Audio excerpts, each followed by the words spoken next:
Hey, comic book fans, Chris the Jedi here for the week of, I believe it's September 21st. Yeah, the week of September 21st, 2011. I only have a few books for you guys this week, which is okay because next week I have so many books I think I'm going to have to do 2 videos. As always, I want to thank my friends and the wonderful people over at Arkham Comics here in Blytheville, Arkansas. If you live anywhere near here, drive out, buy some comic books, and if you're not going to buy any comic books, just have a good time hanging out in the shop. Also, I want to plug my friend Eddie. He goes by Blue Goblin 01, Blue Goblin 01. That's just BLU. I believe that's his account name for YouTube, Twitter, and Tumblr. So go ahead and follow him if you like comic books and comic book related things. I'm going to go ahead and jump in here with my first book, and that is Green Lantern Corps #1. Written by Tomasi, art by Pasarin. I don't know. I should probably look up some of these names to make sure I'm saying them right. Oh well. Fernando Pasarin and Scott Hanna, who probably did inks. This was okay. You have Guy Gardner and John Stewart trying to live a normal life. They're a part of the Green Lantern Corps, but that doesn't pay the bills, apparently. There's no retirement fund or anything like that. So Guy is going back to try to get a job as a head coach, a head football coach at a high school. And John is doing work as an architect. But neither of them do as well as they thought they would. And I'll go ahead and spoil this for you because it's not like it's some big... It doesn't ruin the story or anything. But Guy doesn't get the job as a head football coach because... they say that he's a liability, and they never know when, some evil villain could come and decide to attack the high school because Guy is the coach there. And then John, his safety requirements and safety measures were just above and beyond, and the company he was working for was not willing to spend that kind of money. So he didn't make it like that. And so they go back out, and they take a trip back to Oa. Now, what happens that I won't spoil for you, and that it kind of leaves you, you don't really know, but there's something going on. There's somebody out there hunting down Green Lanterns.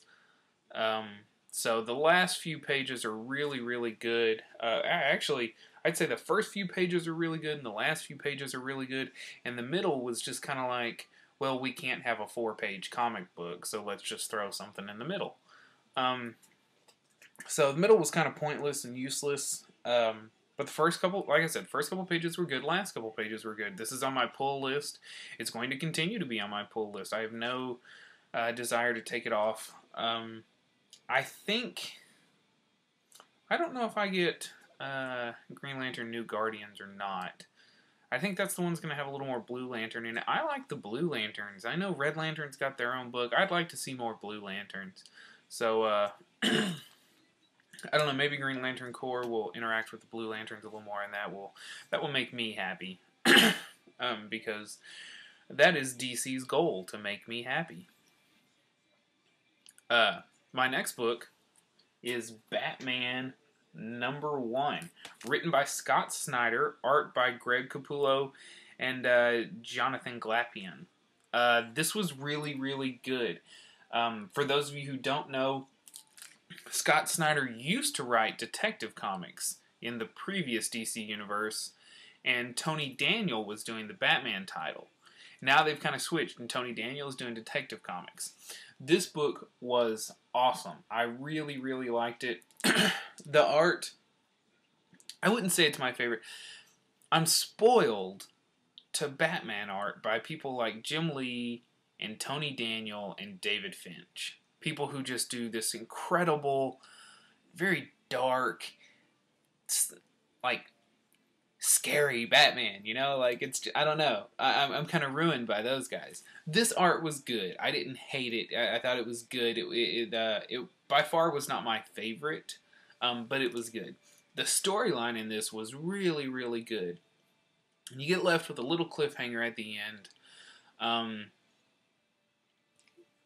But overall, it's a good story. You see a new Bat Gadget right towards the beginning, within the first... Actually, you see it used within the first few panels, and you don't realize you're seeing it until, a page later or something like that.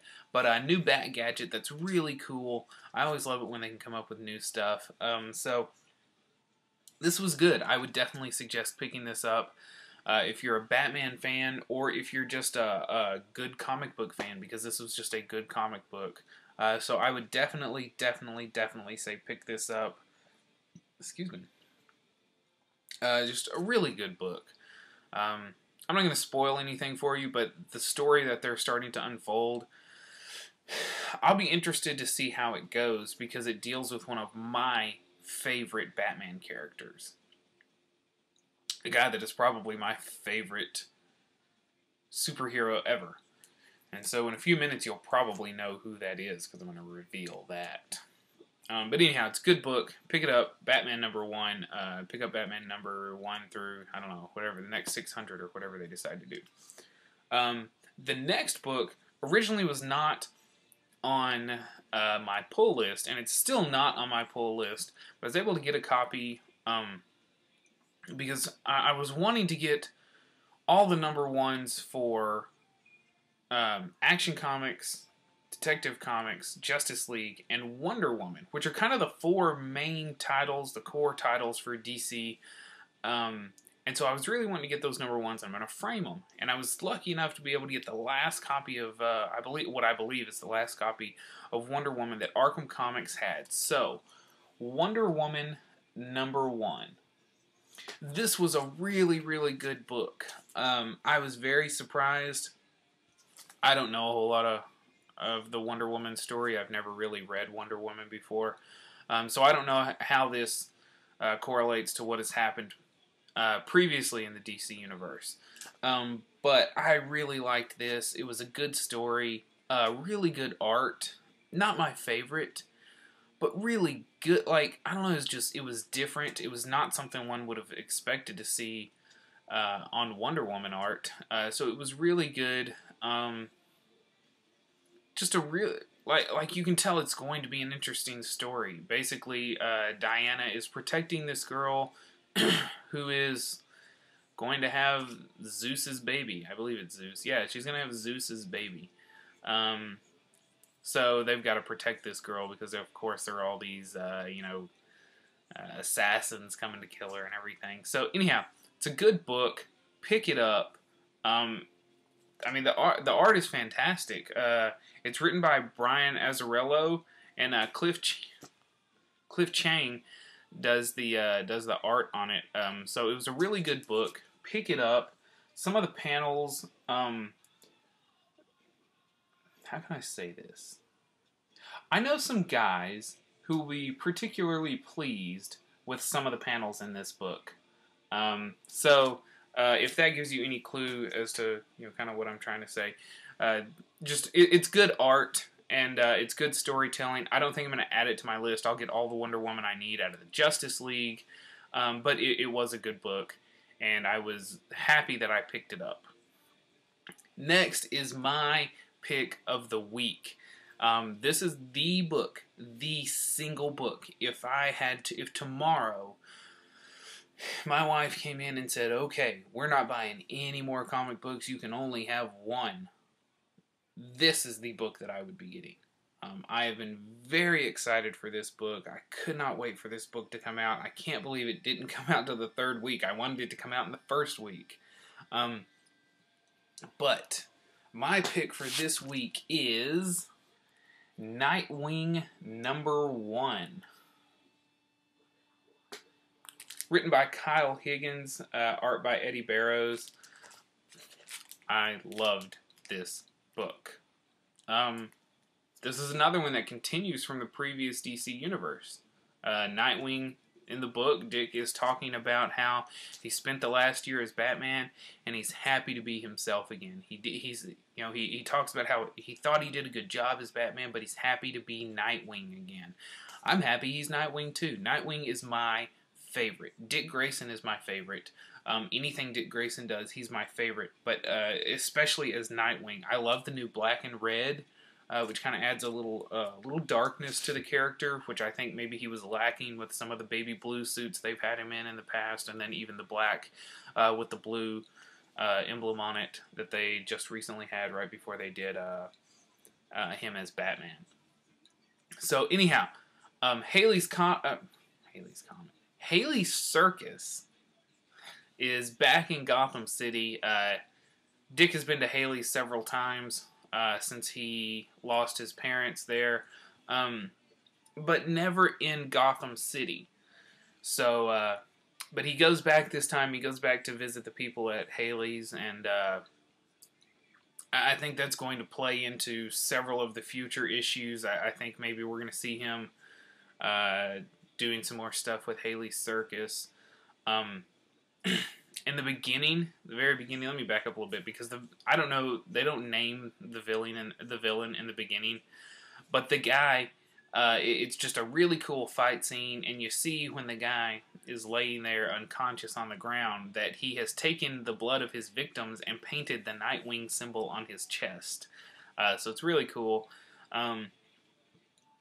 You're back to seeing, like I said, I love Dick Grayson as Nightwing. He was good as Batman, but Batman is just different. In this, you're back to seeing the precision, the acrobatic skill that you're used to seeing Dick Grayson do as Robin and then as Nightwing, which was a little different. In Batman, he had to be more of the brute. So anyhow, this was great. A new villain comes in at the end, and very end, he's got Nightwing pinned down, and this villain is actually not there for Nightwing. He's there to kill Dick Grayson, because apparently Dick Grayson is the greatest murderer ever, the worst murderer ever. I don't really know how you would say that. Anyhow, so pick up Nightwing. Like I said, if I could only read one comic book for the rest of my life, it would be Nightwing. And I don't care if anyone else likes the title. It's awesome. Nightwing is awesome. Dick Grayson is like the coolest. I don't care that he was the sidekick. He's awesome.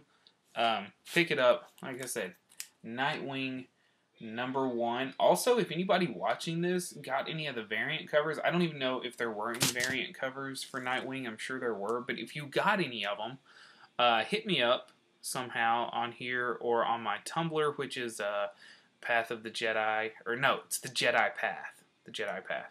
Hit me up on there, or on Twitter at ChrisPinkardX, and we'll see if we can work something out so I can purchase those from you, or maybe I'll hit up eBay or something. Anyhow, enjoy your books this week. Next week I'll probably be doing a two-parter.